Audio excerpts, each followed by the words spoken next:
엄마, 배가 너무 아파 죽겠어요. 한밤중 딸의 찢어지는 비명에 저는 방문을 박차고 들어갔습니다. 새파랗게 질린 입술, 식은 땀이 흥건한 얼굴로 배를 부여잡고 나뒹구는 아이. 저는 정신없이 딸을 안고 응급실로 달렸습니다. 몇 시간의 피 말리는 응급처치와 검사가 끝난 뒤 의사는 떨리는 손으로 조심스레 다가와 위에게 흠뻑 젖어 있는 무언가를 제 앞에 내밀었어요. 어머님, 이게 도대체 왜 아이 몸속에서 나오죠? 실수로 삼켰다기엔 말이 안 됩니다. 그날 밤 저는 이를 악물고 다짐했어요. 내 딸의 뱃속에 그 끔찍한 것을 밀어넣으며 침묵을 강요한 악마가 누구인지 기어코 지옥 끝까지 쫓아가 만천하에 그 낯짝을 까발려 주겠다고요. 사연이 시작하기 전 좋아요와 구독을 눌러주세요. 오늘 하루 행운과 행복이 가득하도록 기원해 드릴게요. 오늘의 사연 시작합니다. 밤 11시 거실의 벽시계 소리만 또각또각 울리던 그 시각이었습니다. 저는 안방 침대에 누워 내일 공방에 들어올 주문 목록을 머릿속으로 정리하고 있었어요. 옆에서 민재가 가벼운 코를 골며 깊이 잠들어 있었습니다. 바로 그때 수아 방에서 무언가 둔탁하게 쓰러지는 소리가 났습니다. 이어 짐승이 울부짖는 듯한 비명이 벽을 뚫고 들어왔어요. 저는 이불을 걷어차고 맨발로 복도를 달렸습니다. 방문을 열자 수아가 침대 아래로 굴러떨어진 채 배를 움켜쥐고 몸을 비틀고 있었어요. 엄마, 배가 너무 아파. 진짜 너무 아파요. 수아가 식은 땀에 절은 얼굴로 제 손목을 붙잡고 흐느꼈습니다. 수아야, 어디가 아픈 거야? 응? 엄마한테 말해봐. 저는 무릎을 꿇고 앉아 수아의 등을 받치며 떨리는 목소리로 물었습니다. 속이 다 뒤집어지는 것 같아요. 엄마, 나 진짜 죽을 것 같아. 진짜로. 수아가 입술을 깨물며 다시 몸을 새우처럼 웅크렸습니다. 저는 안방을 향해 목이 터지도록 소리쳤어요. 여보, 일어나봐, 빨리. 우리 수아가 이상해. 민재가 잠옷바람으로 뛰어나와 수아의 상태를 보자마자 얼굴이 하얗게 질렸습니다. 이게 무슨 일이야? 수아야, 아빠 봐봐. 여보, 옷 챙길 시간 없어. 내가 그대로 안고 갈 테니까 당신은 지갑이랑 보험증, 그것만 챙겨. 빨리. 민재가 수아를 담요째 끌어안고 현관으로 향했습니다. 저는 손이 떨려 신발이 제대로 신어지지도 않았어요. 밤거리는 캄캄했고 차창 너머 가로등이 빠르게 뒤로 밀려났습니다.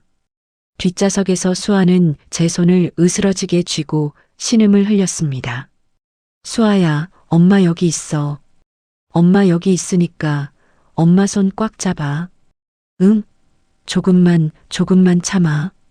저는 수아의 이마에 흘러내린 머리카락을 쓸어 넘기며 속삭였습니다. 응급실 자동문이 열리자 민재가 곧장 접수대로 달려갔습니다. 선생님, 우리 딸 좀 살려주세요. 배가 너무 아프다고 죽겠다고 그래요. 민재가 카운터를 두 손으로 짚으며 간호사를 향해 사정했습니다. 당직 의사가 수아의 배를 눌러보고는 미간을 좁혔어요. 어머님, 이게 보통 위경련하고는 좀 달라요. 여기 눌러보면 안에 뭐가 딱 걸려있는 느낌이 있거든요. 일단 안을 들여다봐야 할 것 같으니까 내시경 동의서에 사인 좀 해주세요. 빨리 해야 합니다. 저는 펜을 받아들었지만 동의서의 글자가 흐릿하게 번져 보였어요.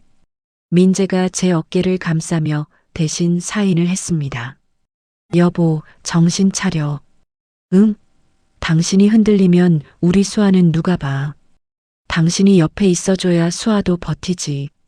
자, 숨 한 번 크게 쉬어봐. 민재가 제 손등을 2번 두드렸습니다.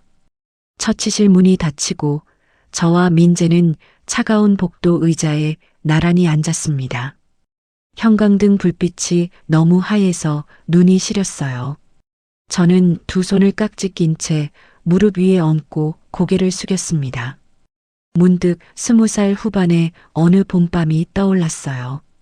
회사 동료 결혼식 뒤풀이 자리, 저는 구석에 앉아 사이다만 홀짝이고 있었습니다.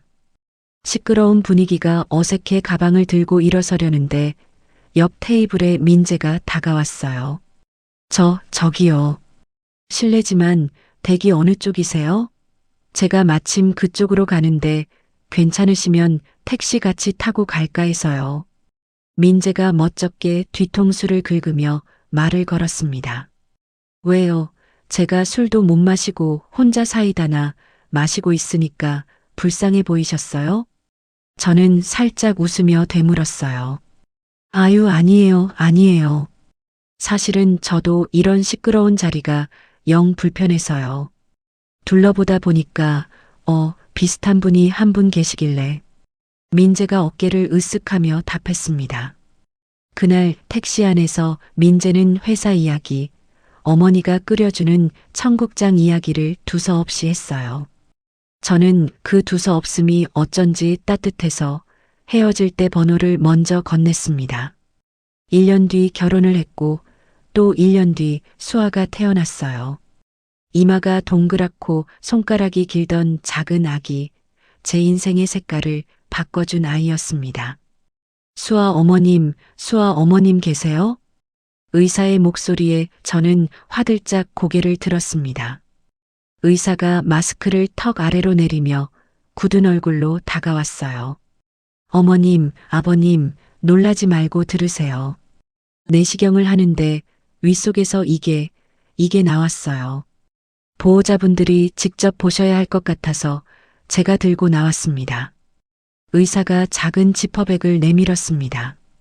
그 안에는 위에게 누렇게 절은 동그란 캡슐통이 들어 있었어요. 문구점에서 흔히 보던 작은 장난감이 들어있는 그런 모양이었습니다. 아니, 선생님, 이게 왜 우리의 뱃속에서 나와요? 우리 수아가 이런 걸 왜 삼켜요, 네? 저는 말을 끝맺지 못했습니다. 민재가 떨리는 손으로 지퍼백을 받아들었어요. 의사가 핀셋으로 캡슐을 열자 안쪽에서 둥글게 말린 종이 쪽지가 나왔습니다. 저는 쪽지를 펴보고 숨이 멎었어요. 엄마한테 말하면 죽인다고 했다. 살려달라. 비뚤어진 글씨, 그러나 분명한 수아의 필체였습니다. 저는 무릎이 꺾여 의자에 그대로 주저앉았어요. 여보, 이게 뭐야? 이게 우리 수아 글씨야. 우리 수아 글씨라고. 민재가 제 어깨를 붙잡으며 이를 악물었습니다. 의사가 조심스럽게 말을 이었어요. 어머님, 아버님. 제가 보기에는요, 아이가 스스로 삼킨 게 아니라 누가 억지로 삼키게 한 것 같아요. 위벽에 긁힌 자국도 있고요. 아이 좀 안정되면 늦지 마시고 꼭 경찰이나 학교에 알리세요. 이거 그냥 넘어가시면 안 됩니다. 저는 고개를 끄덕였지만 입에선 아무 소리도 나오지 않았어요. 민재가 제 손에서 쪽지를 빼앗듯 받아 가슴팍에 꽉 쥐었습니다. 누구야? 도대체 누구야? 내 새끼한테 이런 짓을 한 놈이 누구냐고. 내가 가만 안 둬. 내가 그놈을 반드시 찾아내고 만다. 민재가 이를 갈며 천장을 올려다보았습니다. 병실로 옮겨진 수아는 링거를 꽂은 채 모로 누워 있었어요. 저는 침대 옆 보조의자에 앉아 수아의 차가운 손을 두 손으로 감쌌습니다. 민재는 밖에 나가 정수기 앞에서 한참을 서 있다 들어왔습니다. 수아야, 엄마. 응? 엄마한테만 살짝 말해봐. 누가 그랬어? 누가 우리 수아한테 그랬어? 저는 수아의 손가락 마디 하나하나를 문지르며 물었습니다. 수아가 천천히 눈을 떴지만 저와 눈이 마주치자마자 다시 질끈 감았어요. 몰라요, 엄마. 나 진짜 몰라요. 그냥 그냥 배가 아팠던 거예요. 수아가 이불 끝을 끌어당겨 얼굴을 가렸습니다. 수아야, 엄마 여기 있잖아. 엄마가 무섭게 안 할게. 응? 엄마가 다 해결할 테니까. 엄마만 믿어, 저는 이불을 살짝 내리려 했지만 수아의 손이 더 세게 이불을 움켜쥐었습니다. 엄마 안 돼요, 안 돼. 학교 가지 마요, 제발. 엄마 학교 오면 나 진짜 큰일 나요. 제발 그냥 넘어가요, 네. 네, 엄마. 수아의 목소리가 울먹임으로 갈라졌어요. 수아야, 그게 무슨 소리야. 우리 수아가 이렇게까지 됐는데 엄마가 어떻게 그냥 넘어가. 엄마 좀 봐, 응? 얼굴 좀 보여줘, 우리 딸. 저는 수아의 어깨를 부드럽게 흔들었습니다. 수아는 끝내 이불 속에서 흐느끼기만 했어요. 저는 더는 묻지 못하고 입술만 깨물었습니다. 복도로 나오자 민재가 벽에 등을 기대고 있었어요. 여보, 여보. 수아가 입을 안 열어. 한마디도 안 해. 학교에서 무슨 일이 있는 게 분명히 있어. 저는 민재의 팔을 붙잡고 속삭였습니다. 학교 말고 어디가 있겠어. 우리 수아가 그 어린 게 그 캡슐통을 어디서 구해다가 자기가 삼키냐고. 말이 안 되잖아, 말이. 민재가 손바닥으로 자기 얼굴을 쓸어내렸습니다. 저는 그 순간 입학식 날의 한 장면이 또렷이 떠올랐어요. 번쩍거리는 검은색 외제차에서 내리던 한 여자, 정문 앞 학부모들 사이를 가르며 걸어 들어오던 그 걸음걸이. 이름이 분명히 오이진이었습니다. 운영위원장 인사를 한다며 단상에 올라 강당 안을 한 바퀴 둘러보던 그 차가운 눈매. 그 옆에 한쪽 입꼬리만 올린 채 서 있던 여학생, 강예나. 수아가 같은 반이라며 인사를 시켰을 때 예나가 수아의 어깨를 툭 치며 웃었어요. 그 웃음이 어쩐지 서늘했던 기억이 이제야 살아났습니다. 여보, 나 지피는 데가 있어. 운영위원장 오이진, 그 여자 알지? 그 집 딸이 우리 수아랑 같은 반이야. 저는 민재의 옷자락을 꽉 쥐었습니다. 확실한 거야, 그거? 응? 민재가 눈을 가늘게 떴어요. 확실하다고는 못해. 못하는데 자꾸 그 집 딸 얼굴이 떠올라. 우리 수아가 작년부터 그 집 딸 얘기를 한 번도 안 했어. 같은 반인데 그게 말이 돼? 말이 안 되잖아, 그게. 저는 빠르게 말을 쏟아냈습니다. 여보, 일단 진정해. 응? 우리 수아 안정시키는 게 먼저야. 날 밝으면 내가 학교 가서 하나하나 다 알아볼게. 차근차근, 응? 민재가 제 어깨를 토닥였습니다. 저는 고개를 끄덕이면서도 가슴 한쪽이 자꾸 욱신거렸어요. 38년을 회색처럼 누구의 눈에도 띄지 않게 살아온 저였습니다. 싸움이라곤 시장에서 콩나물값 깎아본 일도 없었어요. 그런 제 안에서 한 번도 만져본 적 없는 뜨거운 것이 천천히 올라오고 있었습니다. 병실 창밖으로 새벽 4시에 검푸른 하늘이 보였어요. 저는 유리창에 손바닥을 댄 채 속으로 다짐했습니다. 누구든 내 딸을 이렇게 만든 사람을 반드시 찾아내겠다고요. 수아가 태어나던 날 아침부터 비가 내렸습니다. 민재가 우산을 받쳐들고 차 문 앞까지 수아를 데려갔어요. 수아는 차에 타는 내내 창밖만 바라보았습니다. 집에 도착해 방에 들어간 수아는 그대로 이불을 머리끝까지 끌어올렸어요. 수아야, 죽 끓여놨어. 조금만이라도 먹고 자.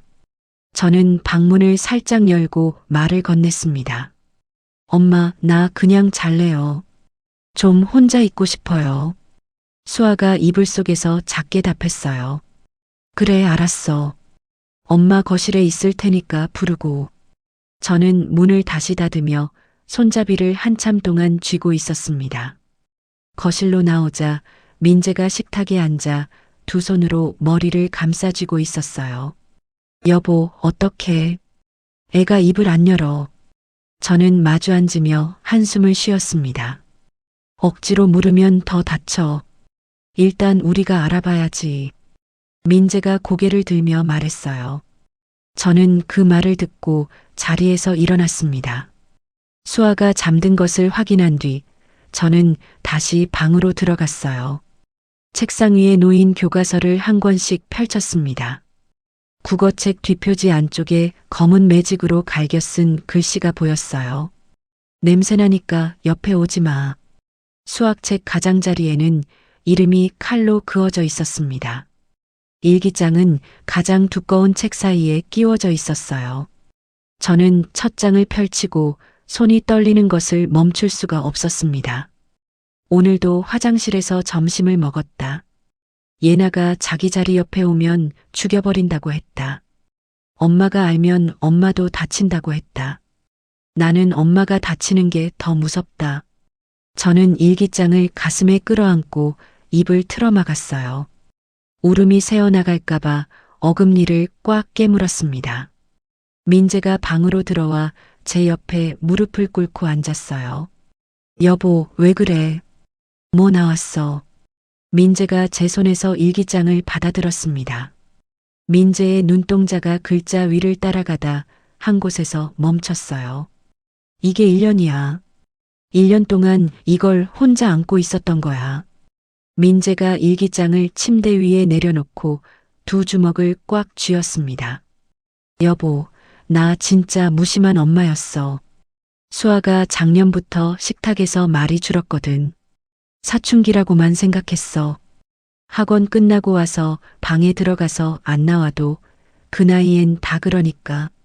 저는 손바닥으로 입을 막은 채 어깨를 들썩였어요. 당신 잘못 아니야. 우리 둘 다 몰랐던 거야. 민재가 제 등을 천천히 쓸었습니다. 몰랐던 게 잘못이야. 엄마인 내가 몰랐던 게. 저는 고개를 떨군 채 일기장에 갈라진 모서리를 손가락으로 더듬었어요. 다음 날 오전 저는 단정한 셔츠를 골라 입고 학교로 향했습니다. 교무실 문을 두드리자 담임 교사가 안경을 고쳤으며 일어났어요. 수아 어머님이시죠? 어제 연락받았습니다. 일단 앉으세요. 담임이 의자를 끌어다 놓았습니다. 저는 앉자마자 가방에서 비닐에 쌓인 쪽지와 일기장 사본을 꺼냈어요. 선생님, 우리 수아가 위에서 이걸 꺼냈어요. 누가 강제로 삼키게 한 거예요. 저는 쪽지를 책상 위에 올려놓았습니다. 담임이 쪽지를 흘끗 보고는 입꼬리를 어색하게 움직였어요. 어머님, 너무 놀라셨겠어요. 그런데 이게 누가 시켰다는 증거가 있는 건 아니잖아요. 요즘 애들이 좀 짓궂은 장난을 하기도 하고요. 담임이 안경테를 만지작거리며 말했습니다. 선생님, 장난이요. 우리 애가 응급실에 실려갔어요. 죽으면 어떡할 뻔했어요. 저는 목소리가 떨리는 것을 누르며 또박또박 말했어요. 어머님 심정은 이해합니다. 그런데 학교에서 조사를 하려면 가해 학생을 특정해야 하는데 수아가 누구라고 말을 안 하잖아요. 본인이 입을 안 여는데 저희가 어떻게 할 수가 없어요. 담임이 양손을 펼쳐 보였습니다. 우리 애가 무서워서 말을 못하는 거잖아요. 그걸 어른들이 알아내야지 애한테 말하라고 하면 그게 어떻게 돼요. 저는 책상을 짚고 몸을 앞으로 기울였어요. 그때 교무실 문이 열리고 한 여자가 들어왔습니다. 머리를 단정히 올리고 진주 귀걸이를 한 그 얼굴, 오이진이었어요. 어머, 수아 어머니 아니세요. 무슨 일로 학교까지. 오이진이 입가에 옅은 미소를 띠며 다가왔습니다. 운영위원장님이 왜 여기 계세요? 저는 자리에서 일어나며 물었어요. 제가 오늘 교장 선생님이랑 약속이 있어서요. 그런데 어머니, 어디서 들었는데 수아가 좀 아팠다면서요. 많이 놀라셨겠어요. 오이진이 손수건으로 입가를 가리며 말했습니다. 위원장님이 그걸 어떻게 아세요? 저는 오이진의 얼굴을 똑바로 쳐다보았어요. 애들 입소문이 얼마나 빠른데요. 우리 예나도 어제 와서 그러더라고요. 수아가 위가 약해서 자꾸 아프대요. 라고요. 어머니, 너무 예민하게 받아들이지 마세요. 사춘기 여자애들 위장이 다 그렇잖아요. 오이진이 제 어깨에 손을 살짝 얹었습니다. 저는 그 손을 천천히 떼어냈어요. 위원장님, 우리 수아 위에서 쪽지가 나왔어요. 사춘기 위장이 쪽지를 만들지는 않잖아요. 저는 한마디 한마디 또렷이 발음했습니다. 오이진의 미소가 살짝 흔들렸어요. 어머나, 그래요. 그래서 누구를 의심하시는데요? 설마 우리 예나 같은 모범생을 의심하시는 건 아니죠. 오이진의 목소리 끝이 살짝 올라갔습니다. 제가 누굴 의심한다고 한 적 없는데요. 위원장님이 왜 먼저 예나 이름을 꺼내세요? 저는 가방끈을 꽉 쥐었어요. 오이진의 얼굴에서 미소가 완전히 사라졌습니다. 수아, 어머니 말씀 조심하세요. 자기 딸 단속 못한 게 남 탓이 되는 건 한순간이에요. 오이진이 등을 돌리며 교장실 쪽으로 걸어갔어요. 담임은 그동안 한마디도 거들지 않고 책상만 내려다보고 있었습니다. 집으로 돌아오는 길에 휴대전화가 끊임없이 진동했어요. 학부모 단톡방이었습니다. 신호 대기에서 화면을 켜자 낯선 번호들이 줄줄이 메시지를 올리고 있었어요. 수아 엄마 학교에서 한바탕 했다면서요. 운영위원장님한테 그렇게 따지면 어떡해요. 요즘 자기의 일이라고 너무 유난 떠는 엄마들이 문제예요. 저는 핸들을 쥔 손에 힘이 들어갔습니다. 집 앞에 차를 세웠는데 한참을 내리지 못했어요. 민재에게 전화를 걸자 2번 만에 받았습니다. 여보, 학교 갔는데 아무 소용이 없어. 담임도 교장도 다들 덮으려고만 해.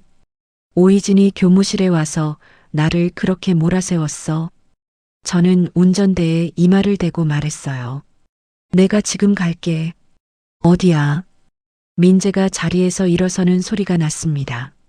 아니야, 회사가. 나 집이야. 그냥 듣고 싶어서 전화한 거야.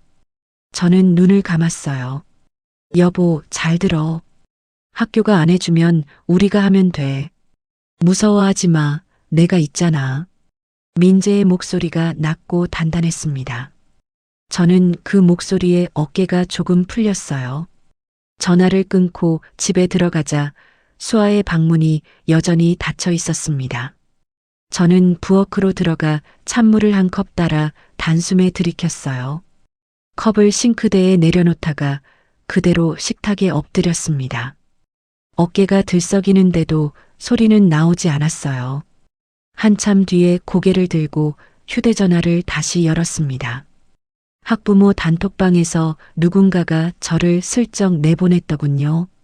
화면에 이지원님이 나갔습니다라는 글자가 떠 있었어요. 제가 나간 게 아니라 나가게 만든 거였습니다. 저는 휴대전화를 식탁에 내려놓고 작은 메모지 한 장을 꺼냈어요. 펜을 들고 한 줄씩 적어 내려갔습니다. 병원 진단서, 일기장 사본, 교과서 낙서 사진, 하교 시간 학교 정문 동선, 예나 친구 무리 명단. 마지막 줄에 한 번 더 펜을 눌렀어요. 저는 더 이상 회색으로 살지 않습니다. 그렇게 쓰고 메모지를 반으로 접어 지갑 가장 깊은 칸에 밀어 넣었습니다. 저녁이 되자 민재가 평소보다 일찍 들어왔어요. 손에는 작은 녹음기와 새 노트 한 권이 들려 있었습니다. 이거 2개부터 시작하자. 수아 학원 끝나는 시간이랑 그 집 차 번호부터 적어두자. 민재가 노트를 식탁 위에 펼쳤어요. 저는 펜을 받아들고 첫 줄에 날짜를 적었습니다. 방 안에서 수아가 잠꼬대처럼 작게 흐느끼는 소리가 들렸어요. 저는 그 소리를 들으며 노트의 2번째 줄에 천천히 글자를 채워나갔습니다. 공방 문을 닫아두고 일주일을 보냈습니다. 저는 매일 오후가 되면 학교 후문 근처 카페에 자리를 잡고 앉았어요. 민재는 점심시간을 쪼개 학원과 골목을 돌았습니다. 수아애 같은 반 아이들이 어디서 무얼 먹고 어디로 흩어지는지 노트에 하나하나 적어 나갔어요. 그러던 어느 저녁 모르는 번호로 전화가 걸려왔습니다. 여보세요. 저는 조심스럽게 받았어요. 수아 어머니 맞으시죠? 저는 작년에 그 학교 다니다 전학 간 윤서 엄마예요. 상대방의 목소리가 가늘게 떨렸습니다. 윤서 엄마요.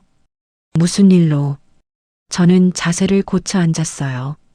동네에 소문이 좀 돌아서요. 수아한테 안 좋은 일이 있었다고. 그래서 망설이다가 도저히 모른 척 할 수가 없어서 연락드렸어요. 윤서 엄마가 한숨을 길게 내쉬었습니다. 감사해요. 만나서 얘기할 수 있을까요? 저는 펜을 집어들었어요. 전화로 다 못해요.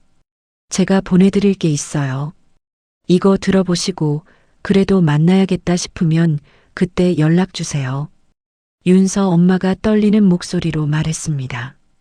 잠시 후 메신저로 음성 파일이 도착했어요.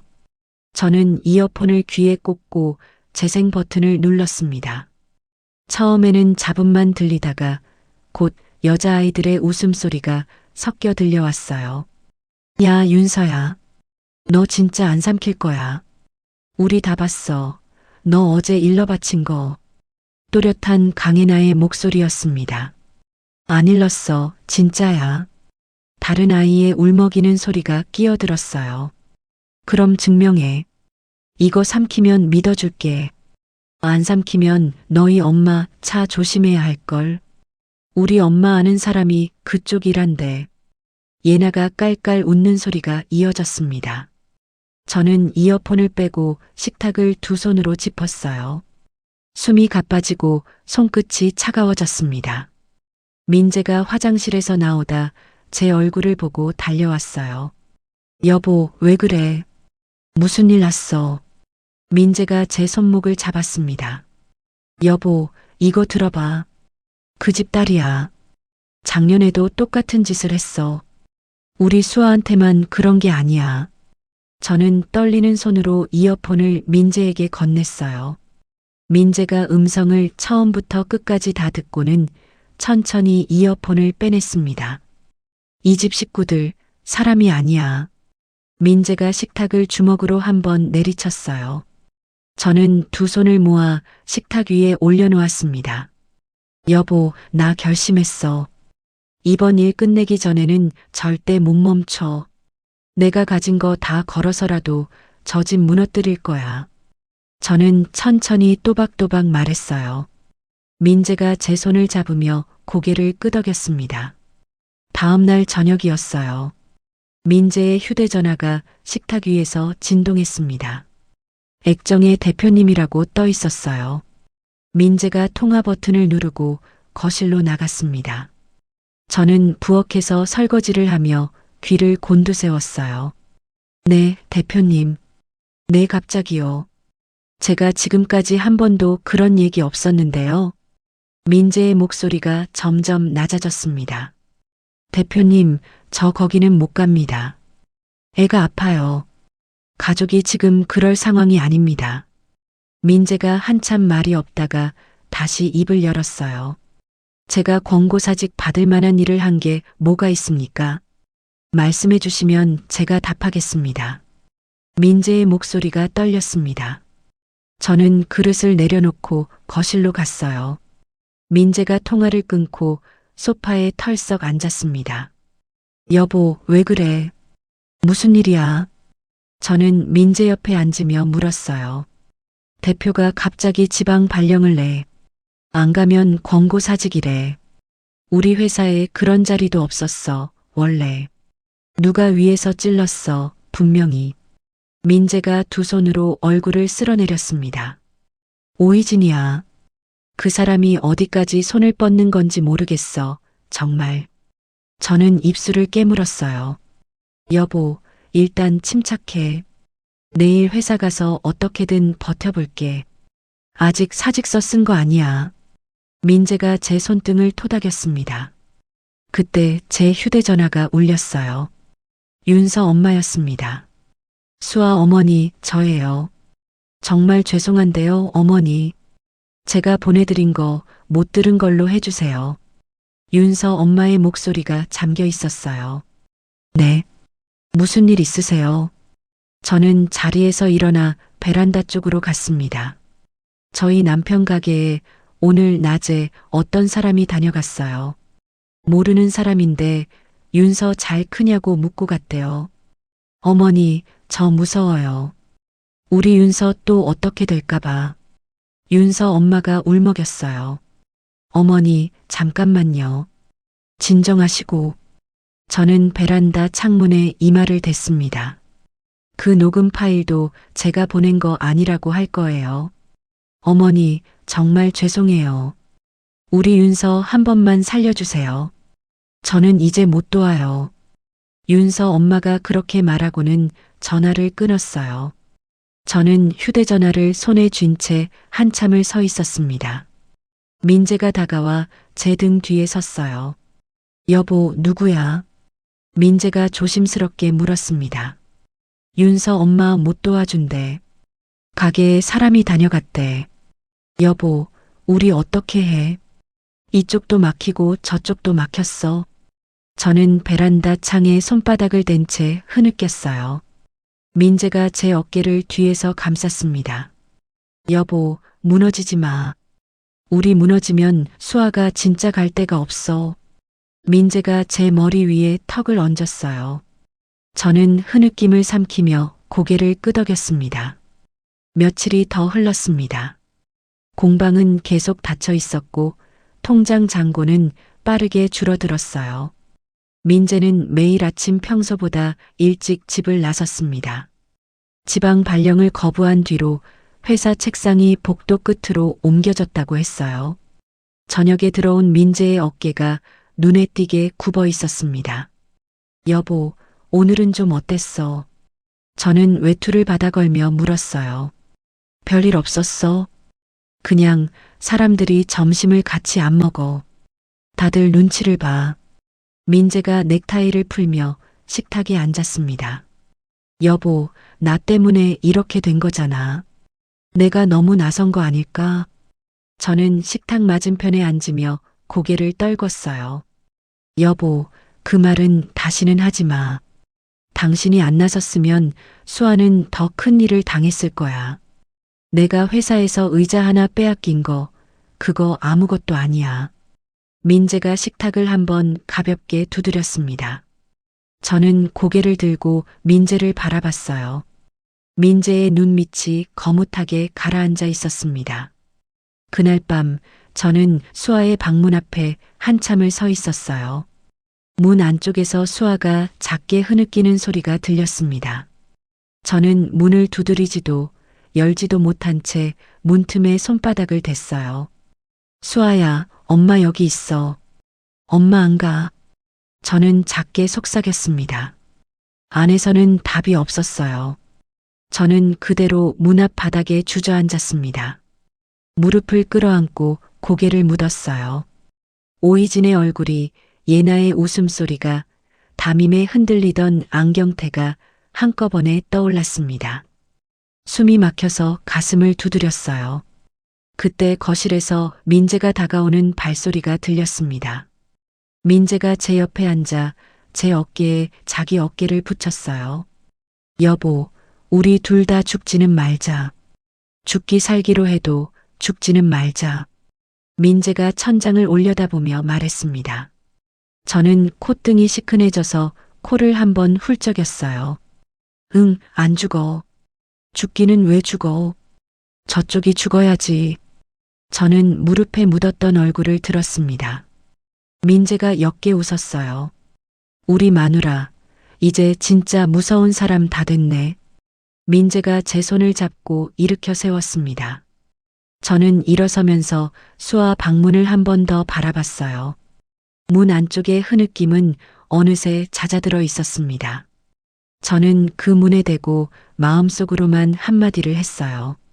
조금만 더 버텨. 엄마가 길을 만들고 있어. 그렇게 속으로 말하고 민재의 손을 꽉 잡았습니다. 비가 사흘째 그치지 않고 내렸습니다. 공방 셔터를 절반쯤 올려두고 저는 안쪽 작업대에 앉아 한지 한 장을 멍하니 들여다보고 있었어요. 주문은 받지 않았지만 손이라도 움직여야 숨이 쉬어졌습니다. 민재가 회사에서 어떻게 버티고 있는지, 수아가 오늘 아침에는 죽 한 술이라도 떴는지 그 생각만 머릿속을 돌았어요. 오후 5시쯤 셔터 아래쪽 문틈으로 노란색 봉투 하나가 쑥 밀려 들어왔습니다. 누구세요? 저는 자리에서 벌떡 일어났어요. 셔터를 올리고 밖으로 나가봤지만 골목은 비에 젖은 채 텅 비어 있었습니다.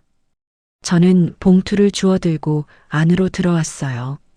봉투에는 이름도 주소도 적혀 있지 않았습니다.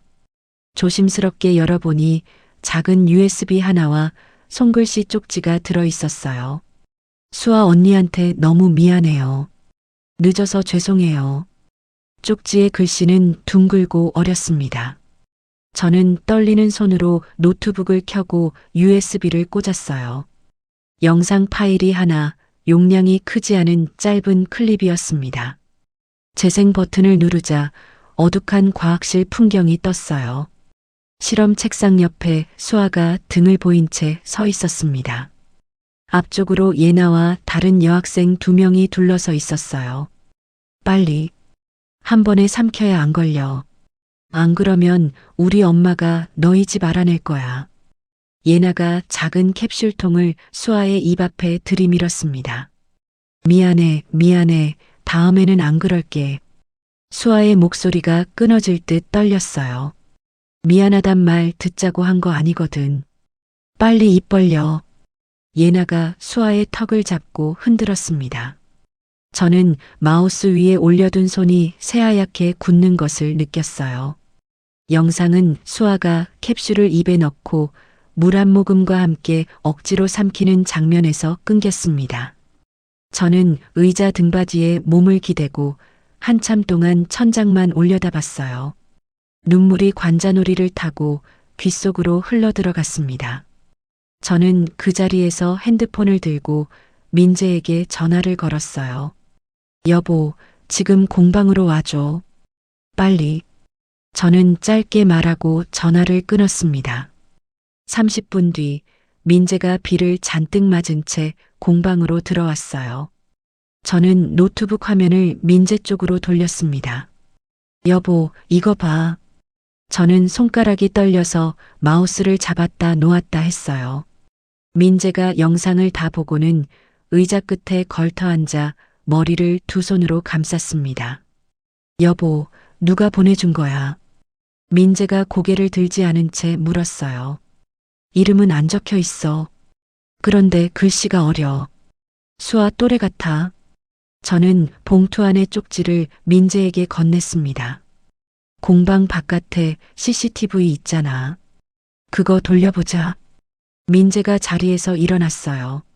저는 공방 입구 위에 달아둔 작은 카메라의 영상을 컴퓨터로 옮겼습니다. 시간을 5시 근처로 돌려보자 분홍색 우산을 든 여학생 하나가 화면에 들어왔어요.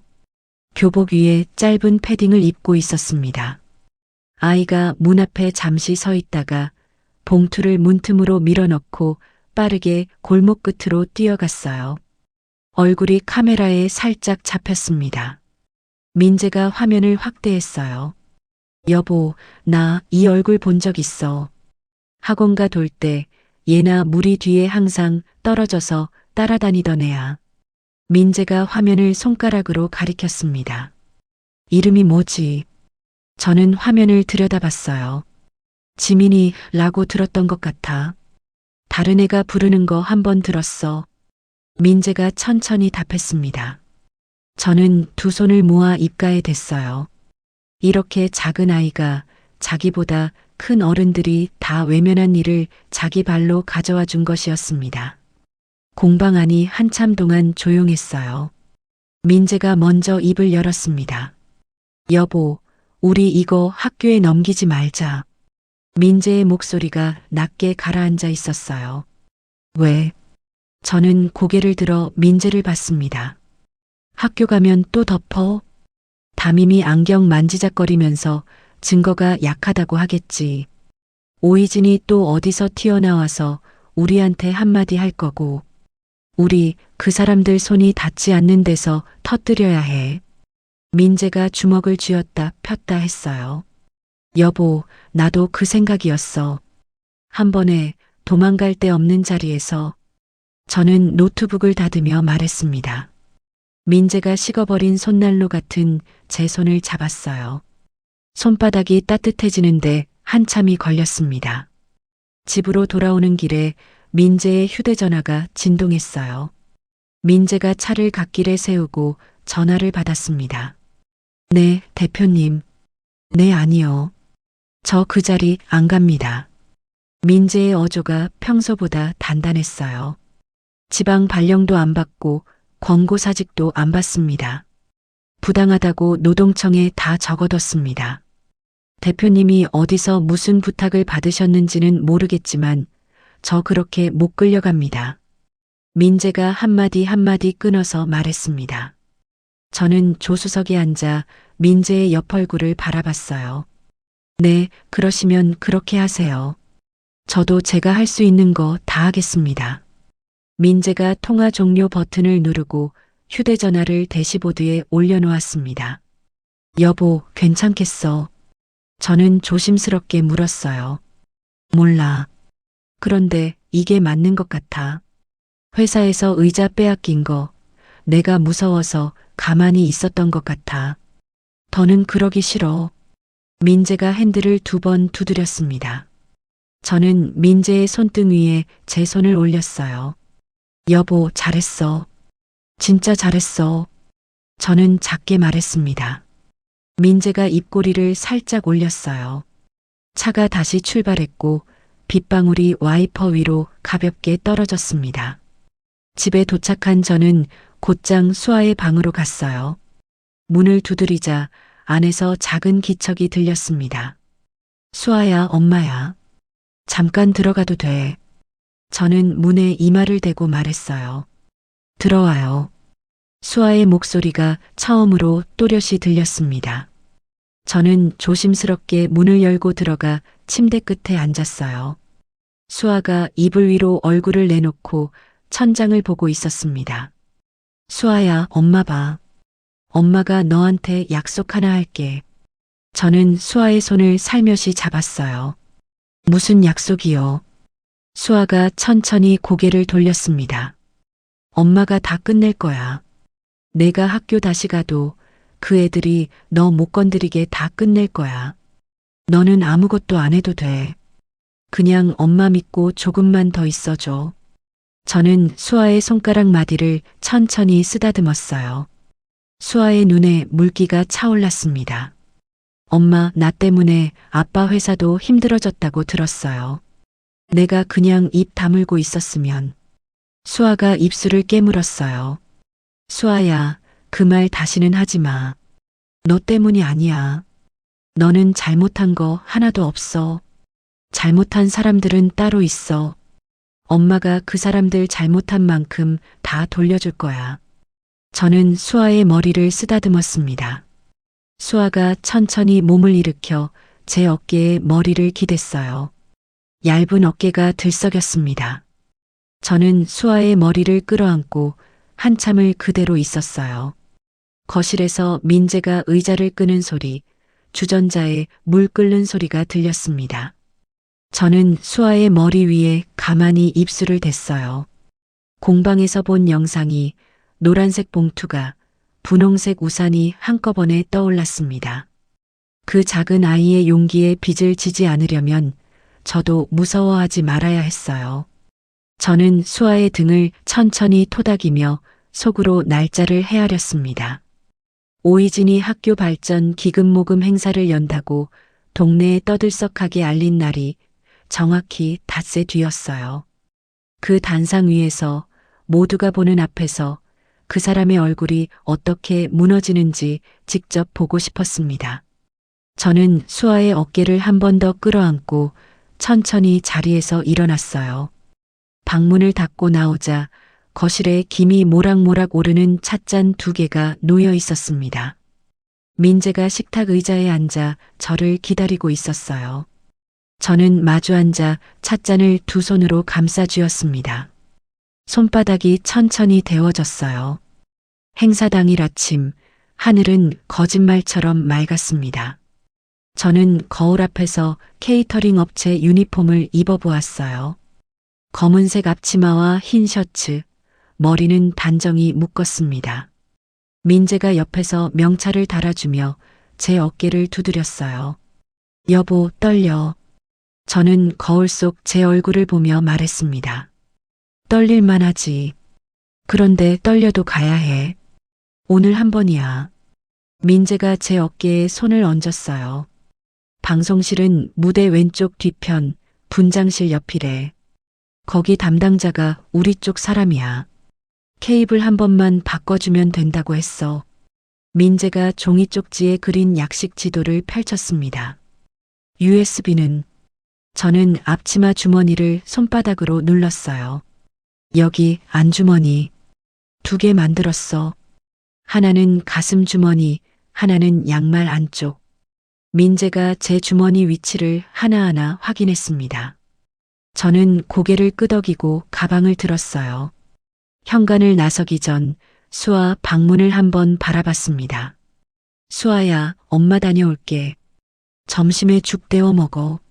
저는 문 너머로 작게 말했어요. 엄마, 조심해요. 수아의 목소리가 안에서 들렸습니다. 며칠 만에 듣는 또렷한 인사였어요. 저는 그 한마디를 가슴에 안고 차에 올랐습니다. 민재가 핸들을 잡았고 시내로 가는 동안 우리는 별다른 말을 하지 않았어요. 행사장 근처 골목에 차를 세우고 민재는 그곳에서 대기하기로 했습니다. 여보, 끝나면 바로 전화해. 무슨 일 생기면 그냥 두고 나와. USB는 어디 두든 다시 만들 수 있어. 민재가 제 손을 한번 꽉 쥐었어요. 응, 알았어. 다녀올게. 저는 차 문을 닫고 행사장 후문으로 걸어갔습니다. 대형 행사장 안은 사람들로 가득했어요. 지역 국회의원의 화환이 입구에 길게 늘어서 있었고 교육청 명패를 단 사람들이 입구에서 인사를 나누고 있었습니다. 저는 케이터링 직원들 줄 끝에 붙어 서서 짐을 옮기는 척했어요. 무대 옆 분장실 복도로 음식 카트를 끌고 들어갔습니다. 방송실 문은 살짝 열려 있었어요. 안에는 키가 작은 남자 한 명이 헤드폰을 목에 걸고 영상 콘솔을 만지고 있었습니다. 민재가 미리 연락해둔 작년에 학폭으로 자식을 잃을 뻔했다는 학부모의 동생이었어요. 수아 어머니 맞으시죠? 그가 작게 물었습니다. 네, 부탁드려요. 너무 감사합니다.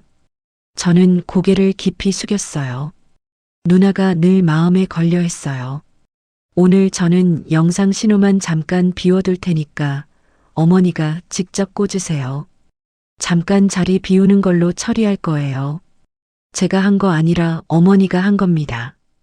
그가 콘솔의 한 단자를 손가락으로 가리켰습니다. 알겠어요. 한 번만 봐주세요.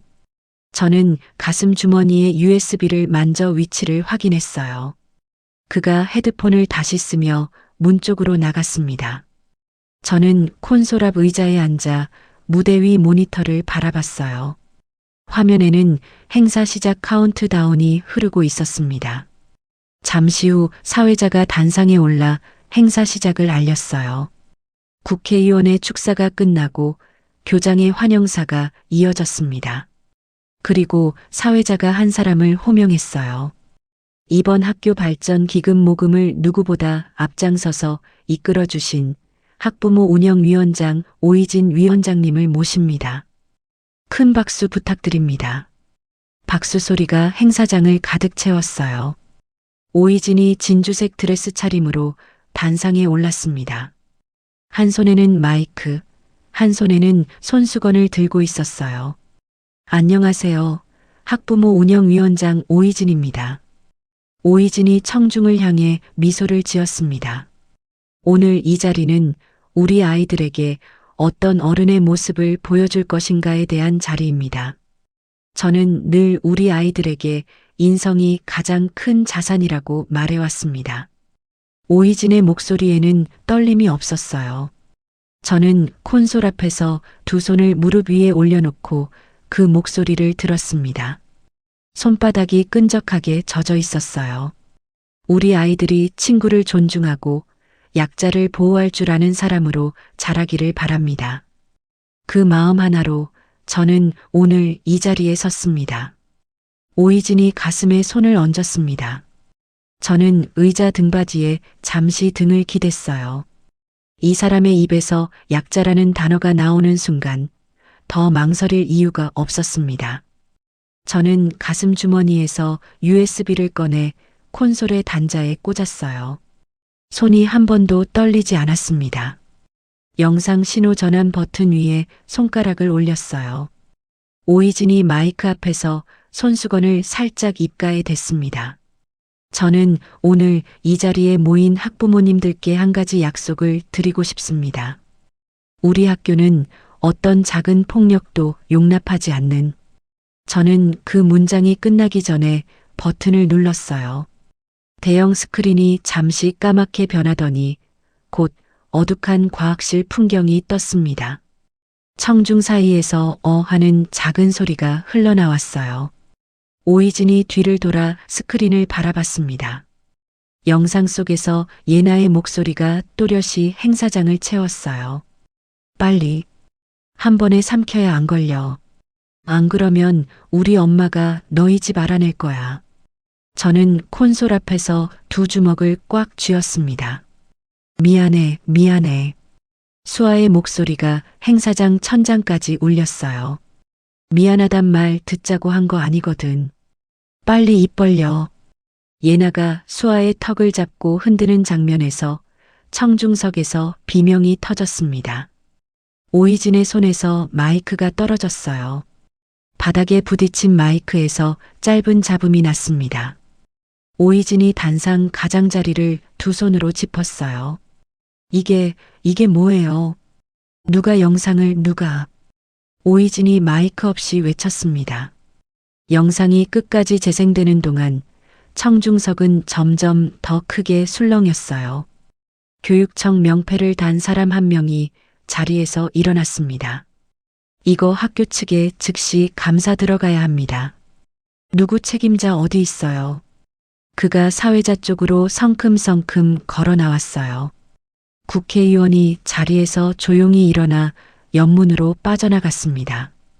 오희진이 마이크를 다시 집어들었지만 청중 한 사람이 일어나며 외쳤어요. 위원장 따님 맞죠? 저 목소리 우리 애도 들었답니다. 또 다른 학부모가 자리에서 일어났습니다. 우리 애가 작년에 그 반이었어요. 우리도 가만 안 있을 거예요. 여기저기서 핸드폰을 꺼내 영상을 찍기 시작했어요. 저는 콘솔 앞에서 일어나 USB를 뽑았습니다. 방송실 문을 천천히 열고 복도로 나왔어요. 케이터링 카트를 다시 끌고 후문 쪽으로 걸음을 옮겼습니다. 누구도 저를 붙잡지 않았어요. 행사장 바깥에 나오자 햇살이 너무 환해서 잠시 눈을 감았습니다. 민재가 차에서 내려 저를 향해 빠르게 걸어왔어요. 여보, 끝났어. 저는 민재 앞에 서서 짧게 말했습니다. 민재가 제 어깨를 끌어안고 한참을 그대로 있었어요. 저는 민재의 가슴팍에 얼굴을 묻고 천천히 숨을 골랐습니다. 어깨가 잠깐 들썩였지만 울지는 않았어요. 집에 도착하자 수아가 거실에 나와 있었습니다.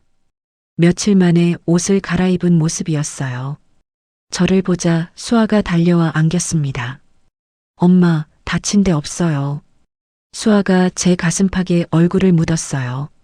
엄마 멀쩡해. 너 봐. 너 일어났네. 저는 수아의 등을 천천히 쓰다듬었습니다. 엄마, 인터넷에 영상이 떴어요. 친구가 보내줬어요. 사람들이 다 알아요. 수아가 고개를 들고 저를 올려다봤어요. 수아야, 너 무서워하지 마. 이제 시작이야. 끝이 아니라. 저는 수아의 양볼을 두 손으로 감쌌습니다. 수아가 천천히 고개를 끄덕였어요. 저녁이 되자 학교에서 전화가 왔습니다. 교감이라는 사람의 목소리는 며칠 전 담임과는 사뭇 달랐어요. 수아 어머님, 교육청에서 긴급 감사 지시가 내려왔습니다. 학교 폭력 대책자치위원회를 사흘 안에 열기로 했습니다. 그동안 저희가 너무 안일했습니다. 죄송합니다. 교감의 목소리가 가늘게 떨렸습니다. 저는 식탁에 앉아 짧게 답했어요. 늦었어요, 교감 선생님. 그래도 이제라도 제대로 해주세요. 한 번만 더 우리에 다치면 그땐 학교도 가만 안 둘 거예요. 저는 전화를 끊고 식탁 위에 휴대전화를 내려놓았습니다. 사흘 뒤 학폭위가 열렸어요. 예나와 같이 있던 두 아이는 강제 전학 처분을 받았고 예나는 가장 무거운 징계를 받았습니다. 오이진은 학부모 운영위원장 자리에서 불명예 퇴진했어요. 그날 저녁 우리 세 식구는 오랜만에 식탁에 둘러앉았습니다. 민재가 끓인 된장찌개에서 김이 올라왔어요. 수아가 숟가락을 들었습니다. 엄마, 이거 맛있어요. 수아가 한술 떠 입에 넣었어요. 많이 먹어, 우리 딸. 많이 먹어야 돼. 저는 수아의 그릇에 두부 한 조각을 더 올려주었습니다. 민재가 식탁 너머로 제 손을 잡았어요. 저는 그 손을 마주 잡고 천천히 숨을 들이마셨습니다. 오랫동안 닫혀있던 가슴 안쪽에서 따뜻한 것이 흘러내렸어요. 저는 그 따뜻함을 오래 붙잡아 두고 싶었습니다. 창밖으로 가로등이 하나둘씩 켜지고 있었어요. 행사가 끝나고 일주일이 지났을 무렵이었습니다. 공방 문을 다시 열고 저는 한참 밀려있던 주문 한지들을 정리하고 있었어요. 손님 한 분이 들어와 명함을 한 장 내밀었습니다. 이지원 씨 되시죠? 법무법인 한승에서 나왔습니다. 송달이 와서요. 남자가 두꺼운 봉투 하나를 작업대에 올려놓았어요. 송달이라뇨? 무슨 송달이요? 저는 손에 들고 있던 한지를 천천히 내려놓았습니다. 고소장 부본입니다. 명예훼손, 정보통신망법 위반, 그리고 영상 조작 의혹까지요. 어머님이시면 내용 한번 확인해 보세요. 남자가 짧게 고개를 숙이고 공방을 나갔어요. 저는 봉투를 열지도 못한 채 한참 동안 작업대만 내려다봤습니다. 민재에게 전화를 걸었어요. 여보, 집으로 와줘. 빨리. 저는 짧게 말하고 전화를 끊었습니다. 1시간 뒤 민재가 공방으로 달려왔어요. 민재가 봉투를 뜯어 종이를 한 장 한 장 넘겼습니다. 여보, 이거 봐. 오이진이 우리를 거꾸로 고소했어. 영상을 우리가 조작했다는 거야. 행사장에 몰래 들어간 거 불법 촬영이라는 거야. 민재의 얼굴이 점점 굳어갔어요. 진실을 보여줬는데 그게 어떻게 조작이야. 저는 봉투의 한쪽 모서리를 손가락으로 눌렀습니다. 이 사람들 돈이 많아. 변호사가 한승이래. 동네 변호사 아니야. 큰 데야. 민재가 종이를 다시 봉투에 집어넣었어요. 저는 의자에 천천히 앉았습니다. 여보, 우리 진짜 끝까지 가야 하는 거 맞아? 저는 작은 목소리로 물었어요. 여보, 한 번만 더 흔들리면 우리 진짜 무너져. 흔들리지 마. 흔들리면 저쪽이 원하는 그림이 돼. 민재가 제 어깨를 두 손으로 잡았습니다. 저는 고개를 끄덕였지만 어깨에서 힘이 다 빠져나간 기분이었어요. 그날 저녁부터 동네 분위기가 이상하게 변했습니다.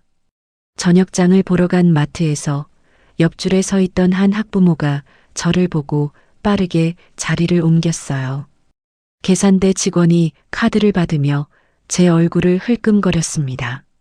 집에 돌아와 휴대전화를 켜자 동네 인터넷 카페에 새 글이 줄줄이 올라와 있었어요.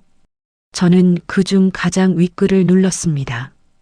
운영위원장님 따님 사건, 진짜 진실이 따로 있다네요. 수아 어머니가 공방 운영하면서 빚이 많아서 합의금 노리고 일 키운 거라네요.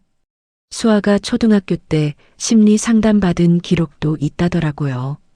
정신적으로 불안정해서 자해한 걸 가지고 멀쩡한 운영위원장을 잡았다는데요.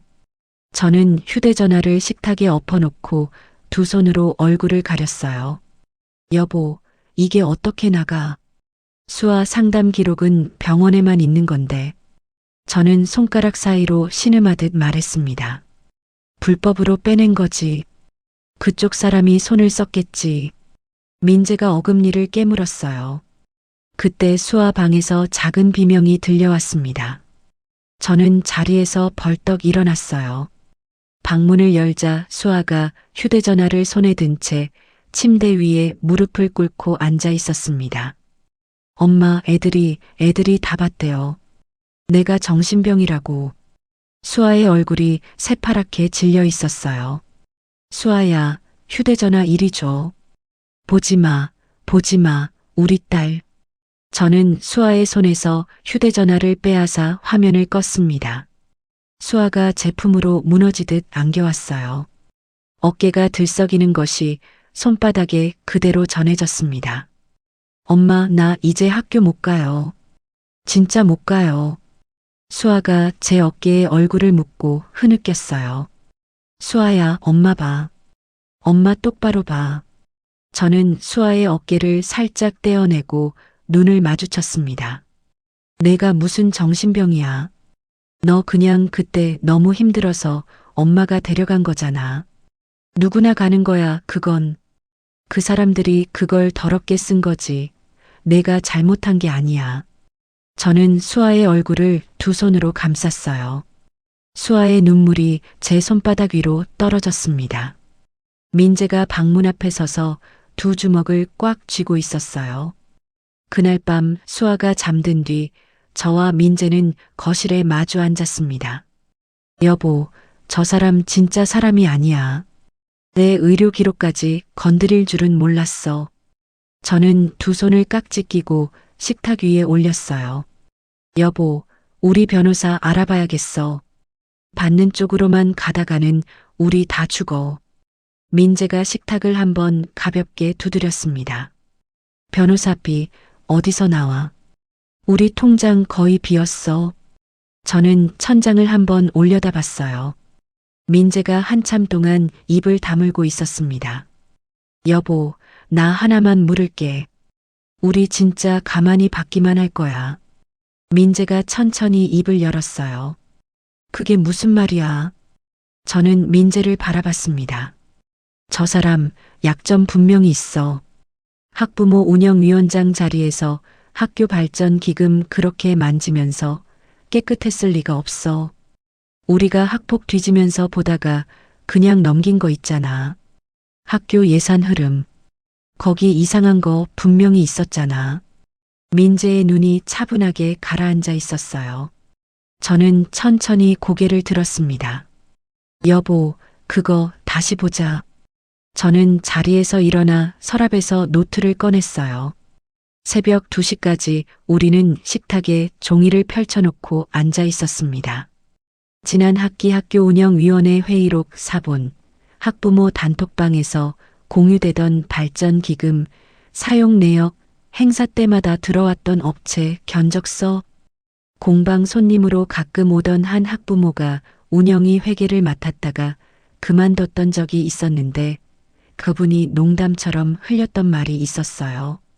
인테리어 업체 한 곳이 똑같은 공사를 2번 청구해서 이상하다고요. 저는 그날 그 말을 그냥 흘려들었습니다. 이제 와보니 그 말이 한 줄씩 살아 돌아왔어요. 여보, 여기 봐. 이 업체 작년 가을하고 올봄에 똑같은 강당 마감재 공사로 2번 청구됐어. 그런데 그 사이에 강당 공사한 거 우리는 본 적 없잖아. 저는 손가락으로 종이의 한 줄을 짚었습니다. 이거 한두 건이 아니야. 급식 납품업체도 단가가 시세보다 한참 비싸. 다른 학교는 이거 절반에 들어가. 민재가 다른 종이를 펼쳤어요. 저는 노트에 업체 이름과 금액을 하나씩 옮겨 적었습니다. 손이 더 이상 떨리지 않았어요. 여보, 우리 이걸로 가자. 저는 펜을 내려놓았습니다. 이거 우리가 학폭 때문에 우연히 본 거잖아. 학폭이 무마된 진짜 이유가 어쩌면 이쪽일 수도 있어. 민재가 종이들을 한쪽으로 모았어요. 여보, 나 내일부터 그 업체들 다녀봐야겠어. 견적서에 적힌 주소들. 저는 노트를 덮으며 말했습니다. 같이 가자. 혼자 가면 안 돼. 무슨 일이 있을지 몰라. 민재가 제 손을 잡았어요. 저는 그 손을 마주 잡고 한참을 그대로 있었습니다. 조명 아래서 민재의 눈밑이 더 어두워 보였어요. 그 어두움이 저 때문이라는 생각이 가슴 안쪽을 또 한 번 찔렀습니다. 여보, 미안해. 저는 작게 말했어요. 여보, 그 말 한 번만 더 하면 나 진짜 화낸다. 민재가 옅게 웃었습니다. 저도 따라 입꼬리를 살짝 올렸어요. 거실 시계가 새벽 3시를 가리켰습니다. 저는 자리에서 일어나 수아 방문 앞으로 갔어요. 문을 살짝 열어보자 수아가 인형 하나를 끌어안고 잠들어 있었습니다. 이마 위에 머리카락이 흘러내려 있었어요. 저는 손가락으로 그 머리카락을 살며시 넘겨주었습니다. 수아의 숨소리가 고르게 이어졌어요. 방문을 다시 닫고 거실로 나오자 민재가 식탁 위에 펼쳐진 종이들을 한쪽으로 가지런히 정리하고 있었습니다. 저는 그 옆에 가서 종이 한 묶음을 함께 들었어요. 여보, 이번엔 한 번에 끝내자. 저는 종이를 가슴 앞에 안으며 말했습니다. 응, 한 번에. 민재가 짧게 답했어요.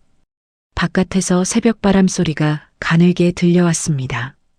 거실 등 하나만 남기고 다른 불은 모두 꺼져 있었어요. 그 작은 불빛 아래에서 저는 오랫동안 잊고 있던 한 가지를 다시 떠올렸습니다. 회색으로 살던 시절, 누구의 눈에도 띄지 않으려고 고개를 숙이고 다니던 그 시절을요. 이제는 그 고개를 똑바로 들 때가 되었다는 것을 식탁 위 종이 더미를 내려다보며 천천히 깨달았습니다. 다음 날 아침 저는 옷장에서 가장 평범한 옷을 골라 입었어요. 회색 점퍼에 검정 모자, 누가 봐도 동네 아주머니로 보이는 차림이었습니다. 민재도 작업복 차림으로 갈아입었어요. 운영위에서 회계를 맡았다 그만뒀다던 분, 김 선생님이라 부르던 그분께 조심스럽게 연락을 드렸습니다. 수아 어머니, 저 그때 운영위 일은 다 잊고 살았어요. 그런데 어머니 일 들으니까 마음이 편치 않더라고요. 제가 그때 그냥 넘어간 게 자꾸 걸려서요. 김 선생님이 한숨을 길게 내쉬었어요. 선생님 도와주실 수 있으세요? 그때 보셨던 거 기억나시는 만큼만이라도 알려주세요. 저는 휴대전화를 양손으로 쥐었습니다. 오후에 댁으로 갈게요. 종이로 남은 건 거의 없는데 제가 머릿속에 적어둔 게 있어요. 김 선생님의 목소리가 조심스러웠어요. 오후 3시쯤 김 선생님이 우리 집에 왔습니다. 김 선생님이 식탁에 앉아 차를 한 모금 마시고는 천천히 입을 열었어요. 인테리어 업체 2곳이 번갈아 들어왔어요. 한 곳은 강당 쪽, 한 곳은 교실 쪽. 그런데 사장이 같은 사람이라는 얘기를 그때 들었어요. 김 선생님이 종이에 2 업체 이름을 적었습니다. 같은 사람이요. 저는 종이를 들여다봤어요. 네. 그리고 급식 납품 쪽은 위원장님 친정 쪽 친척이 한다고 했어요.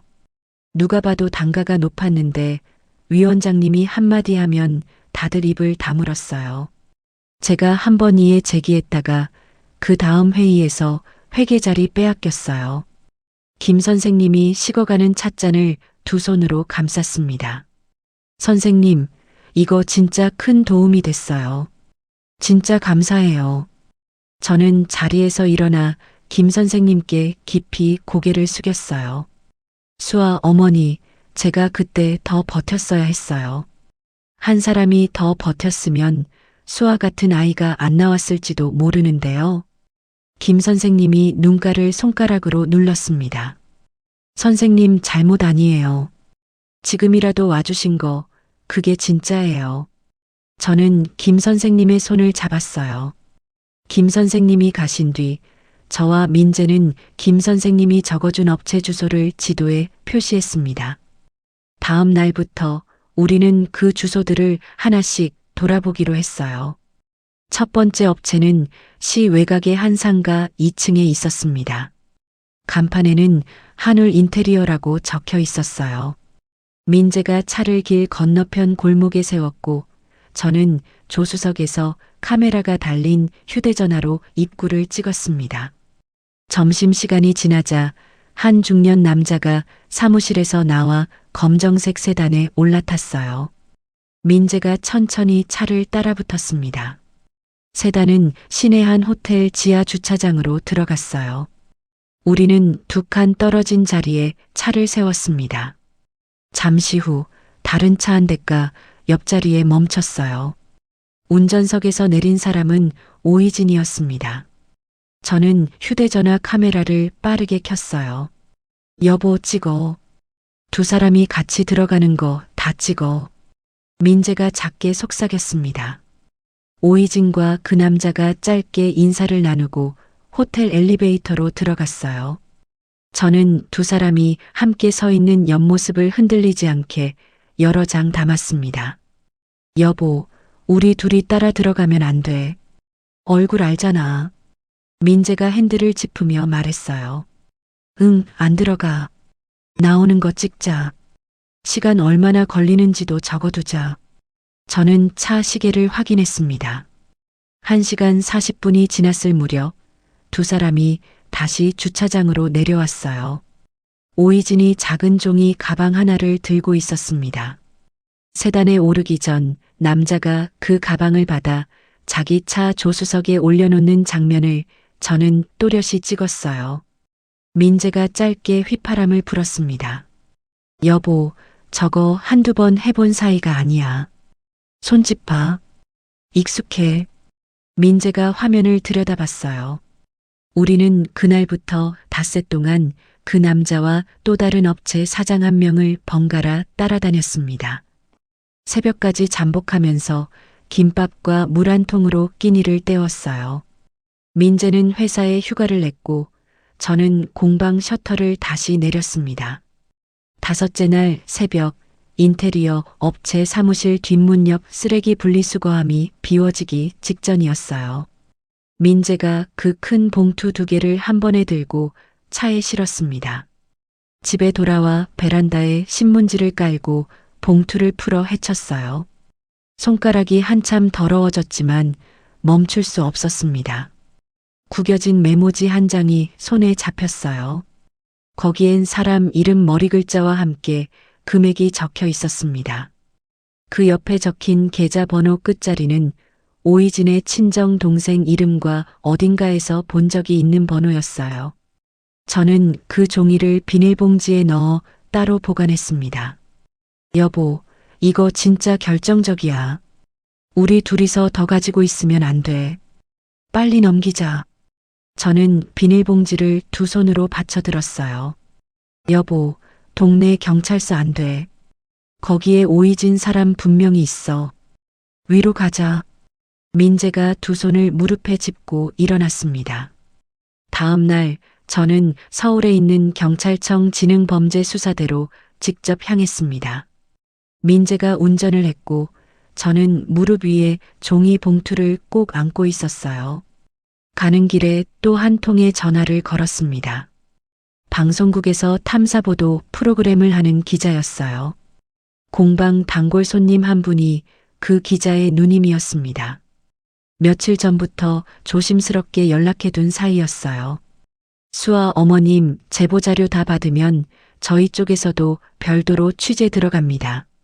어머님 얼굴은 절대 안 나갑니다. 약속드릴게요. 기자의 목소리는 차분했습니다. 기자님, 부탁드려요. 우리 가족, 이거 마지막이에요. 이게 안 되면 우리 그냥 무너져요. 저는 차창 밖을 바라봤어요. 어머님, 자료가 단단하면 보도는 됩니다. 그건 제가 책임지겠습니다. 기자가 짧게 답했습니다. 경찰청 앞에 도착해 저는 가져온 모든 자료를 한 박스에 담아들고 들어갔어요. 사진 파일이 담긴 USB, 김 선생님께 받은 진술서, 음성 파일, 쓰레기 봉투에서 찾은 메모와 견적서, 학교 행사 영상 원본. 조사관 앞에 앉아 저는 1시간이 넘게 우리 가족 일을 처음부터 끝까지 풀어놓았습니다. 조사관이 박스 안의 자료들을 천천히 넘겨보더니 안경을 고쳐 썼어요. 어머님, 이거 학교 폭력 사건에서 시작했는데 이쪽은 별개로 큰 사건입니다. 사학 비리 쪽으로 따로 갈 겁니다. 어머님은 신변 안전 신경 쓰셔야 해요. 노출되시면 안 됩니다. 조사관의 목소리가 낮았습니다. 형사님, 저 어차피 노출됐어요. 동네에서 저 누군지 다 알아요. 그냥 끝까지 좀 가주세요. 저는 박스를 책상 너머로 밀어 넣었어요. 조사관이 고개를 끄덕였습니다. 저녁 늦게 집에 돌아와 거실 소파에 앉자 다리에 힘이 풀려 한참 일어나지 못했어요. 민재가 따뜻한 보리차 한 잔을 가져와 제 손에 쥐어주었습니다. 여보, 이제 우리 손은 다 떴어. 남은 건 저쪽이 받는 거야. 민재가 옆에 앉으며 말했어요. 여보, 잘 되겠지. 저는 보리차 잔을 입에 댔습니다. 잘 안 돼도 우리는 할 거 다 한 거야. 후회 없잖아. 민재가 짧게 답했어요. 저는 천천히 고개를 끄덕였습니다. 사흘 뒤 아침 텔레비전에서 우리 동네 학교 이름이 나왔습니다. 지역 사학 비리 의혹과 학교 폭력 무마 정황이 함께 보도되었어요. 오이진의 이름은 모자이크 없이 한 번에 흘러나왔습니다. 이어 경찰의 압수수색 장면이 화면에 떴어요. 오이진의 집 현관 앞에서 박스가 줄지어 옮겨지고 있었습니다. 저는 그 장면을 식탁에 앉아 가만히 바라봤어요. 민재가 옆에서 커피를 한 모금 마시고는 짧게 입을 열었습니다. 여보, 끝났다. 민재의 목소리에 힘이 풀려 있었어요. 오후가 되자 우리에게 걸려왔던 명예훼손 고소가 무혐의로 처리되었다는 변호사 사무실에 연락이 왔습니다. 오이진 쪽 로펌이 사건을 사임했다고 했어요. 동네 인터넷 카페에 도배되어 있던 우리 가족 비방 글들이 하나씩 내려가기 시작했습니다. 몇몇 학부모는 직접 글을 올려 사과문을 남겼어요. 저녁 무렵 수아의 휴대전화로 친구에게서 메시지가 왔습니다. 수아야, 미안해. 나는 무서워서 그때 아무 말도 못했어. 같이 학교 가자. 내가 정문에서 기다릴게. 수아가 휴대전화 화면을 저에게 보여주며 작게 웃었어요. 며칠 만에 보는 웃음이었습니다. 저는 수아의 머리를 가만히 쓰다듬었어요. 밤이 되자 민재가 거실에 작은 상을 펴고 라면을 끓여왔습니다. 세 식구가 상 앞에 둘러앉아 한 그릇씩 나눠 먹었어요. 엄마, 아빠, 나 내일부터 학교 가도 돼요. 수아가 젓가락을 든 채 말했습니다. 저는 한참 동안 수아의 얼굴을 바라봤어요. 민재가 먼저 입을 열었습니다. 수아야, 다시 한번 생각해봐. 무리할 거 없어. 아빠가 차로 데려다 줄 수 있어. 민재가 부드럽게 말했어요. 아니에요, 아빠. 내 발로 갈래요. 도망친 거 아니라는 거 나도 알고 싶어요. 수아의 목소리가 또렷했습니다.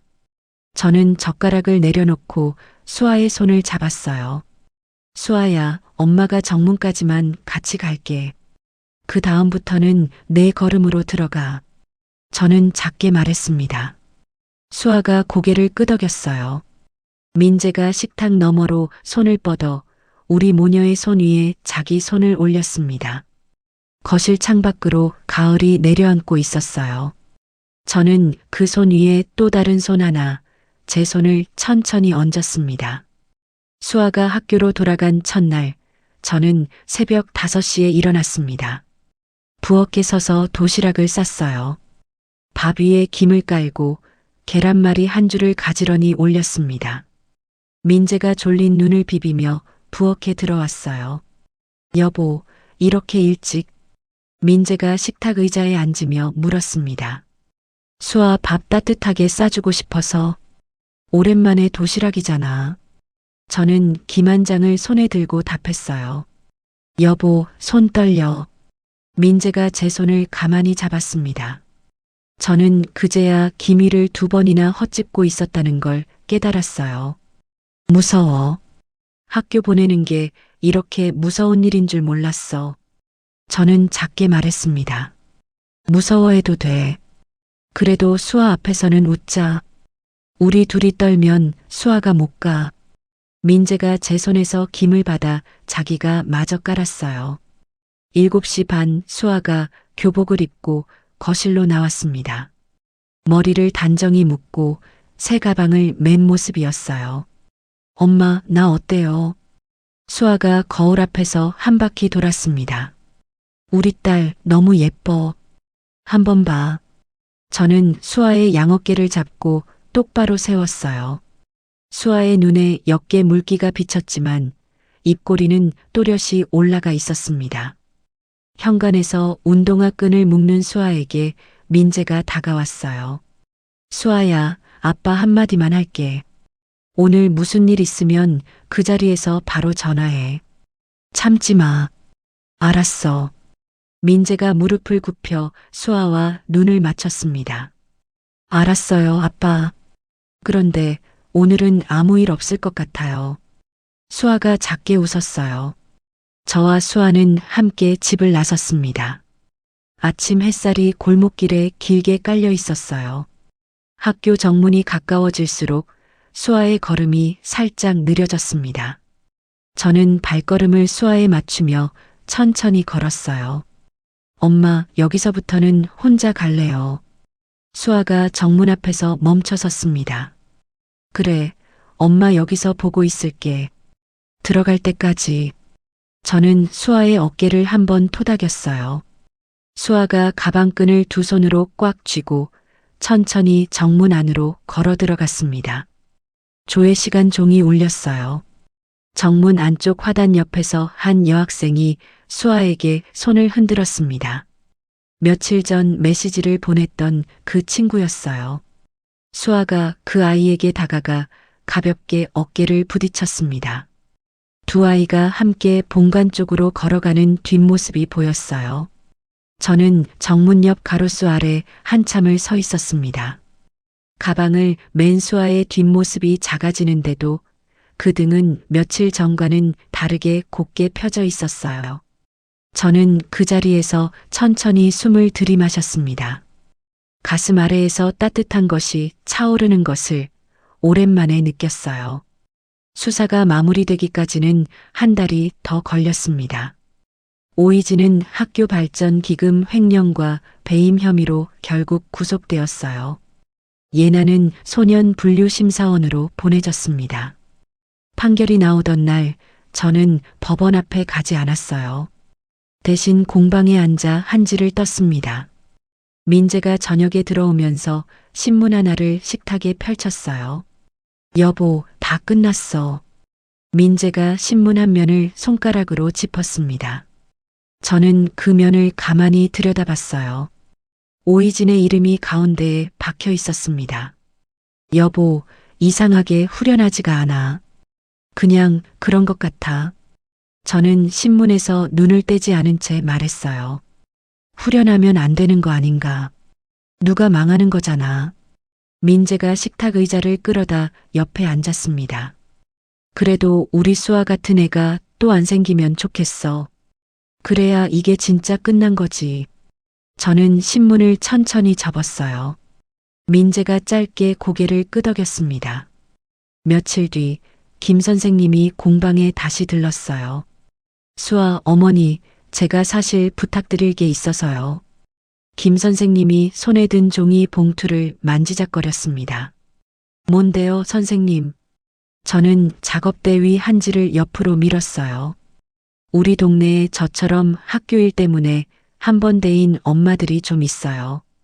다들 입을 못 대고 있어요. 어머니가 한 달에 한 번이라도 모임 같은 거 열어주실 수 있을까요? 큰 거 아니어도 돼요.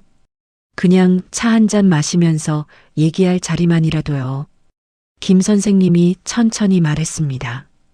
저는 작업대를 두 손으로 짚고 김 선생님을 바라봤어요. 그날 저녁 저는 민재에게 그 이야기를 꺼냈습니다. 여보, 이거 내가 해도 될까? 나는 변호사도 아니고 선생님도 아닌데. 저는 식탁 모서리를 손가락으로 만지작거렸어요. 여보, 누가 변호사 자리에 앉으라고 했어. 그냥 자리만 만들어주면 되는 거잖아. 당신 그거 잘하잖아. 사람 말 들어주는 거. 민재가 손바닥으로 식탁을 한번 가볍게 짚었습니다. 잘 들어. 들어주는 사람이 한 명만 있어도 그 엄마들 다르게 산다. 민재가 짧게 덧붙였어요. 저는 고개를 천천히 끄덕였습니다. 그렇게 작은 모임 하나가 공방 한쪽에서 시작되었습니다. 한 달에 한 번, 두 번째 토요일 오후 3시였어요. 처음에는 3명이 모였습니다. 김 선생님과 김 선생님이 데려온 다른 어머니 한 분, 그리고 저는 한지로 만든 작은 컵받침에 차 3잔을 받쳐내었어요. 여기 그냥 와서 하고 싶은 말 하시면 돼요. 누구한테 가서 하라고 시키지도 않아요. 그냥 같이 들어요. 저는 의자를 끌어다 앉았습니다. 두 어머니가 처음에는 한참 동안 차만 마셨어요. 그러다 김 선생님이 데려온 어머니가 천천히 입을 열었습니다. 우리 애가 작년에, 그때 우리 애가. 그 어머니가 말을 잇지 못하고 손수건을 입에 가져갔어요. 저는 다가가 그 어머니의 손을 잡았습니다. 천천히 하세요. 시간 많아요. 우리 다 시간 있어요. 저는 작게 말했어요. 그 어머니가 손수건을 한참 들고 있다가 다시 입을 열었습니다. 이야기가 1시간 넘게 이어졌어요. 그날 저녁 공방 셔터를 내리고 집으로 돌아오는 길에 저는 가로등 아래 잠시 멈춰 섰습니다. 가로등빛 아래에서 제 그림자가 길게 늘어져 있었어요. 저는 그 그림자를 한참 동안 내려다봤습니다. 20몇 해 동안 회색처럼 흐릿하게 살아온 한 사람의 그림자였어요. 그 그림자가 오늘은 조금 더 진해 보였습니다. 집에 들어가자 민재와 수아가 식탁에 마주 앉아 있었어요.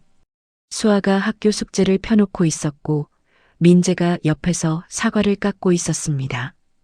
엄마, 오늘 모임 어땠어요? 수아가 고개를 들고 물었어요. 좋았어. 한 분이 한참 우셨어. 그런데 마지막엔 웃으셨어. 그게 좋더라. 저는 외투를 벗으며 식탁으로 다가갔습니다. 엄마, 멋있어요. 수아가 입꼬리를 살짝 올렸어요. 엄마가 멋있어. 우리 딸이 멋있는 거지. 저는 수아의 머리를 가만히 쓰다듬었습니다. 민재가 사과 한 조각을 제 입에 넣어 주었어요. 사과가 차갑고 달았습니다. 밤이 깊어 거실 불을 끄고 안방으로 들어가려다 저는 베란다 창 앞에 잠시 섰어요. 창밖에는 동네의 작은 불빛들이 군데군데 켜져 있었습니다. 어느 집의 부엌, 어느 집의 작은 방 창문 너머로 흘러나오는 불빛이었어요. 그 불빛 중 하나가 어쩌면 또 다른 수아의 방일지도 모른다는 생각이 들었습니다. 저는 유리창에 손바닥을 가만히 댔어요. 손바닥이 차가운 유리에 닿았다가 천천히 데워졌습니다. 캄캄한 위 속에서 꺼냈던 그 작은 쪽지 한 장이 떠올랐어요. 그 한 장이 우리 가족을 여기까지 데려왔다는 것이 새삼스럽게 느껴졌습니다. 저는 베란다 창에서 천천히 손을 떼고 안방으로 걸음을 옮겼어요. 민재가 침대 머리맡 등을 켜둔 채 책장을 넘기고 있었습니다. 저는 그 옆에 가만히 누웠어요. 여보, 자. 민재가 등을 끄려고 손을 뻗었습니다. 여보, 잠깐만. 한마디만 하고 저는 천장을 올려다보며 말했어요. 뭐? 민재가 손을 다시 내렸습니다. 여보, 고마워. 그동안, 그리고 앞으로도. 저는 짧게 말했어요. 민재가 가만히 웃었습니다. 여보, 그건 내가 할 말이야. 민재가 등을 껐어요. 어두운 방 안에서 저는 천천히 숨을 골랐습니다. 멀리 어디선가 새벽을 알리는 텃새 한 마리가 작게 울었어요. 저는 눈을 감았습니다. 오랫동안 잊고 있던 깊고 편안한 잠이 천천히 다가왔어요. 캄캄한 위 속에서 꺼낸 작은 쪽지 한 장이 결국 우리 가족을 가장 단단한 자리까지 데려왔습니다. 회색처럼 흐릿하게 살아온 한 엄마가 딸의 비명 앞에서 처음으로 고개를 똑바로 들었던 그 새벽. 저는 그날 깨달았습니다.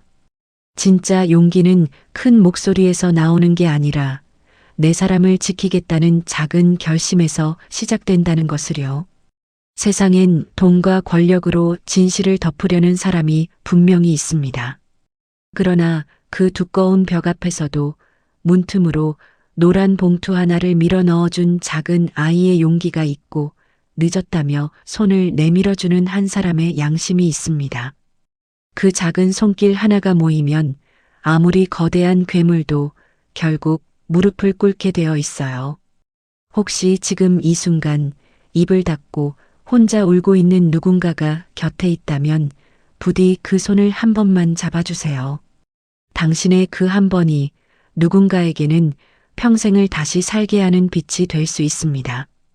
이야기를 끝까지 들어주신 분이 계시다면 잘 들었다고 댓글 하나만 남겨주세요. 감사합니다.